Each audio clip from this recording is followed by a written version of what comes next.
আসসালামু আলাইকুম রহমতুল্লাহি ওয়া বারাকাতু। সম্মানিত ভিউয়ার্স, আমি আপনাদেরকে আজকে নিয়ে যাচ্ছি ষাটশালা কেন্দ্রীয় জামে মসজিদ। যে মসজিদ ষাটশালা গ্রামের জন্য সবচেয়ে বড় জামে মসজিদ, কেন্দ্রীয় মসজিদ। আমি এই মসজিদ আপনাদেরকে দেখানোর চেষ্টা করতেছি।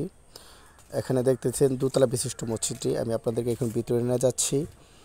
আমাদের ভিডিও যদি আপনাদের কাছে ভালো লাগে থাকে অবশ্যই আপনি আমাদের চ্যানেলটি ফলো দেবেন এবং আমাদের ভিডিওগুলো লাইক কমেন্ট শেয়ার করে পাশে থাকবেন। এখান থেকে ভিতরে যে অংশটুকু আমরা আসর নামাজের পরে আসছি, নামাজ শেষ, এখন লাইটগুলো অফ আছে। আমি কিছু লাইট আপনাদেরকে মানে একটু দেখানোর চেষ্টা করব যে মসজিদ অনেক সুন্দর। লাইটগুলো দিলে অবশ্যই আপনারা আলোকিত মধ্যে দেখতে পাবেন। মসজিদগুলো অনেক সুন্দর, ভিতরে একদম সম্পূর্ণ টাইলস, চতুর্দিকে টাইলস করা এবং উপরের দিক দিয়ে খুব সুন্দর রং করা আছে।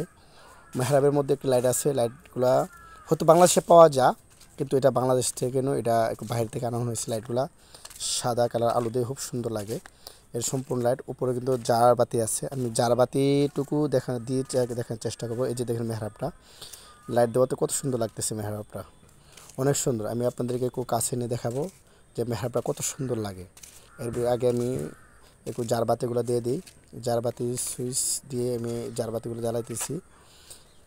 জার বাতিগুলো দিলে দেখবেন যে সবটা মসজিদ খুব আলোকিত হয়ে যায়। যদি আরও লাইট আসছে, অন্য লাইটগুলো দিলে তো আরও সুন্দর লাগতো। আমি ভিডিওটা লম্বা করতে চাইতেছি না, চাচ্ছি যে সংক্ষেপের ভিতরে আমি আপনাদেরকে মসজিদটা একটু দেখাই দিই। এই যে লাইটগুলো দেখতেছেন, খুবই সুন্দর একটি চমৎকার লাইট। এগুলো কিন্তু প্রায় মসজিদেই লাইটগুলো থাকে, অনেক সুন্দর লাগে। আমি মেহরাবটা আপনাকে একটু কাছে থেকে দেখার চেষ্টা করতেছি। এই দেখেন কত সুন্দর লাগতেছে মেহরাবটা। এই যে লাইটগুলোতে অনেক আলোকিত, মেহরাবটা সুন্দর দেখা যায়। এই মসজিদে যে খতিবের দায়িত্বে আছেন, যিনি আছেন খতিব হিসাবে দায়িত্বে যিনি আছেন, এই মসজিদের খতিব হচ্ছেন এই গ্রামের প্রাচীনতম মাদ্রাসা জামিয়া ইসলামিয়া আফসারি ষাটশালা মাদ্রাসার সম্মানিত মুহতামিম সাহেব। তিনি এই কেন্দ্রীয় জামে মসজিদের খতিবের দায়িত্বে আছেন।